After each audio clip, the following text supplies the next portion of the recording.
Terceira Era, capítulo 13, O Longo Inverno. No ano 2758 da Terceira Era, durante o inverno, a Terra-média se encontrava coberta pelo branco da neve, e os dias eram difíceis. Os corsários de Umbar, aliando-se com os Haradin e os Númenóreanos Negros, prepararam mais um ataque a Gondor.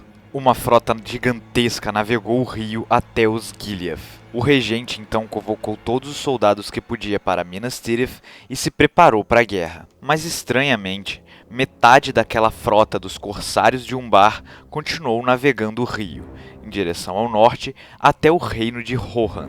Acontece que os Dunlendings, inimigos de Rohan, que antes eram um povo de tribo, agora estavam organizados em um verdadeiro exército e fizeram aliança com os corsários de Umbar. Aí você me pergunta, quem é que foi que os organizou? Bom, em 2754, um lorde de Rohan, chamado Freka, compareceu a um conselho que envolvia outros lordes e o rei de Rohan, em Edoras, a capital do reino.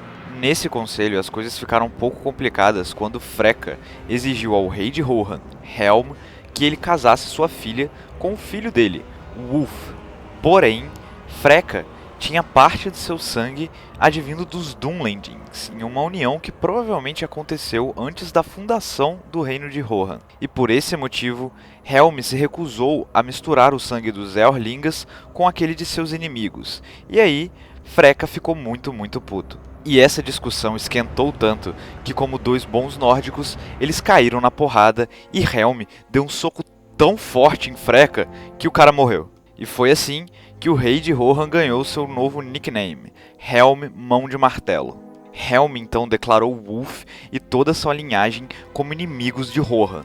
Então ele e sua família fugiram para o oeste, além das montanhas, e passaram a morar na terra de Dunland. E foi assim que Wulf assumiu sua descendência Dunlending e se tornou o líder de seu povo, unificando as tribos e formando um grande exército que, 4 anos depois, marchou até as portas de Edoras. Helm então pediu ajuda ao regente de Gondor, que não pôde atender ao chamado, pois ele mesmo estava prestes a enfrentar uma batalha terrível. E quando os corsários de Umbar se encontraram com os Dunlendings às portas de Edoras, os Rohirrim notaram que de seus barcos não saíram apenas corsários, mas também um povo diferente, e esses eram Easterlings. Então, simultaneamente começaram 2 batalhas em meio a toda a neve que caía. Gondor se defendia como podia dos Haradin, corsários de Umbar e Númenóreanos Negros, enquanto Rohan batalhava com os corsários de Umbar, Easterlings e Dunlendings. Nunca antes os inimigos de Gondor e Rohan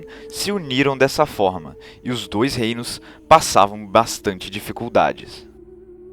A capital de Gondor era uma cidade-fortaleza composta por camadas de muros e todo tipo de aparatos de guerra. Minas Tirith estava acostumada com constantes ataques inimigos e os gondorianos sabiam se defender como nenhum outro povo.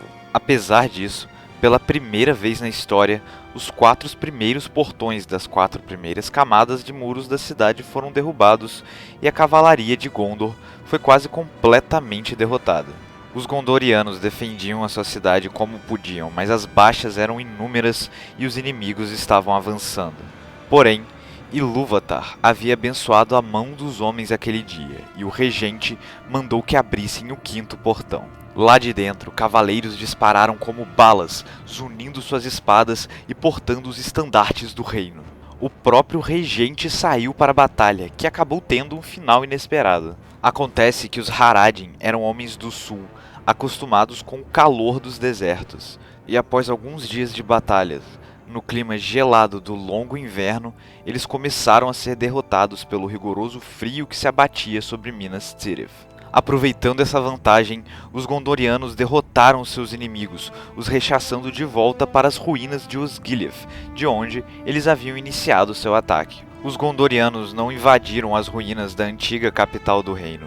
Em vez disso, eles se refrearam nos campos de Pelennor, de onde eles queimaram os barcos dos inimigos, atirando flechas de fogo. Os inimigos de Gondor abandonaram Osgiliath e fugiram de volta para Umbar a pé. Mas enquanto isso, em Rohan, o cerco a Edoras se mostrava cada vez mais terrível, e os Rohirrim estavam tendo muitas dificuldades para defender a sua capital. Os corsários de Umbar, Easterlings e Dunlendings, liderados por Wulf, invadiram a cidade. A batalha fervia nas ruas de Edoras, e os seus habitantes tentavam escapar do conflito enquanto espadas se chocavam sem parar ao seu redor. Rohan não era como Gondor, e apesar de seus ávidos guerreiros serem muito fortes, era a primeira vez que precisavam defender sua capital de um exército daquele tamanho.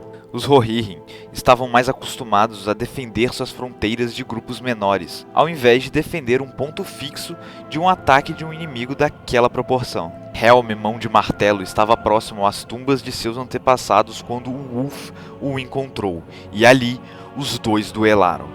Os Rohirrim estavam perdendo a batalha e, para salvar os sobreviventes, Helm abandonou o duelo com Wulf, partindo de Edoras com o que havia sobrado de suas forças. Os filhos de Helm ficaram para trás, protegendo seu povo e proporcionando a sua fuga, mas ambos foram mortos pelo próprio Wulf.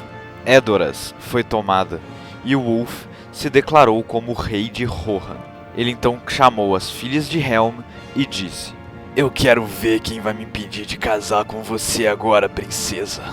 Você vai me ajudar a oficializar a minha coroação." Helm foi com seu povo até uma fortaleza chamada Forte da Trombeta. Ela ficava bem no meio de um vale em formato de U, protegida pelos flancos e pela retaguarda por montanhas rochosas. O Forte da Trombeta era bem reforçado e praticamente intransponível, além de possuir vários quilômetros de túneis de fuga nas montanhas que o cercavam.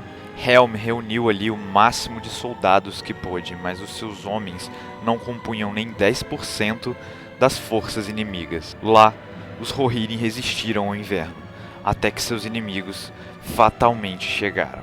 Uma visão do inferno agora se projetava naquele vale. Milhares de homens chegavam para matar até o último Rohirrim que se escondia atrás de suas muralhas. Neve e chuva caíam fortes, enquanto as escadas dos Dunlendings começavam a se prostrar sobre o paredão que protegia os Rohirrim, que por sua vez cantavam seus arcos fervorosamente. Neste momento, Helm tocou sua corneta de guerra, que ecoou um som imponente por todo o vale, causando calafrios nos inimigos de Rohan. Apesar disso, o cerco ao Forte da Trombeta parecia se encaminhar ao mesmo final da batalha em Edoras, com os Rohirrim caindo em meio a tamanha desvantagem. Era impossível que os Rohirrim se saíssem vitoriosos aquele dia, mas Helm, seu rei, lhes deu força para continuarem lutando. Ele tomou a frente da defesa da entrada do forte, e quando seu portão foi destruído, nenhum inimigo sequer passou por debaixo de seus arcos. Helm estava ali, e era uma máquina de matar, repelindo os invasores. O rei era mais eficiente do que qualquer portão, era algo sobre-humano. Mas mesmo com toda a sua força e habilidade, Helm foi perfurado por uma lança. Apesar de ter uma arma perfurando sua barriga, o rei continuou defendendo o portão, até que suas armas e armadura se partissem. Mesmo assim, ele defendia seu povo de maneira esplendorosa, gritando o nome de seus filhos, que morreram no saque a Edoras, e tocando sua corneta, que congelava o coração de seus inimigos. Os Rohirrim se emocionaram com a resistência de seu líder, que agora lutava de mãos nuas, com vários ferimentos e quase todo coberto de neve. Wulf assistia de longe a sua vitória, quando de dentro do portão saíram vários cavaleiros com lanças, portando os estandartes de Rohan em uma investida brutal. Era como assistir uma enchente inundando uma floresta naquele vale. Não havia mais como parar os cavaleiros que esvaziaram o Forte da Trombeta. Todos os Rohirrim montavam cavalos e cobriam o campo de batalha com muita velocidade, deixando milhares de corpos por onde passavam. Os inimigos foram rechaçados do vale. Wulf correu de volta para Edoras, e contra todas as chances, os Rohirrim venceram aquele dia.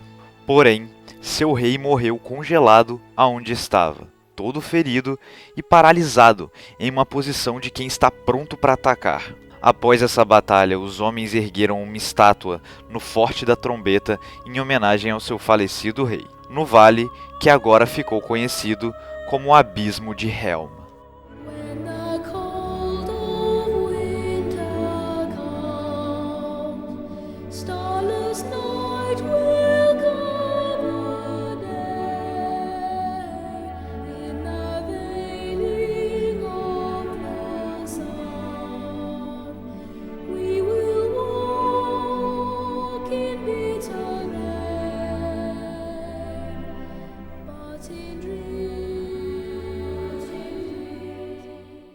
Yo, sejam muito bem-vindos a mais um Ovo de Páscoa. Hoje eu vou falar de Celebrian.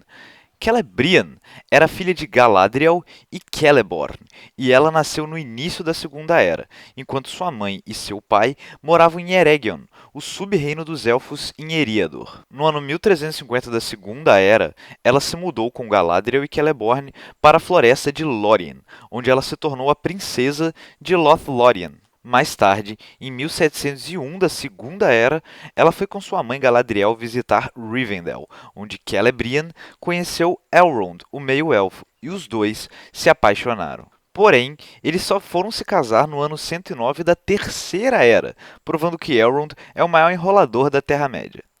Quando Celebrian estava para se mudar para Rivendell para morar junto de seu marido, sua mãe, Galadriel, lhe deu a pedra Elessar, ou Pedra Élfica. É dito que Elessar é verde como folhas e possuía a luz do sol presa dentro de si, e que aquele que a contemplasse seria curado de qualquer mal e se sentiria jovem novamente. E é possível que existissem mais de uma dessas pedras, mas se for esse o caso, essa Elessar com certeza foi a primeira delas a ser confeccionada. E duas lendas cercam a origem da Elessar. A primeira delas diz que a pedra foi feita em Gondolin por Celebrimbor e dada de presente para Galadriel durante a Segunda Era, pois teoricamente o elfo teria uma paixão secreta pela bela dama élfica. Porém, outra lenda diz que Gandalf trouxe a pedra dos jardins de Yavanna quando ele veio para a Terra-média e a deu para Galadriel, dizendo: "Você irá guardá-la apenas por algum tempo, pois a pedra será passada para outro,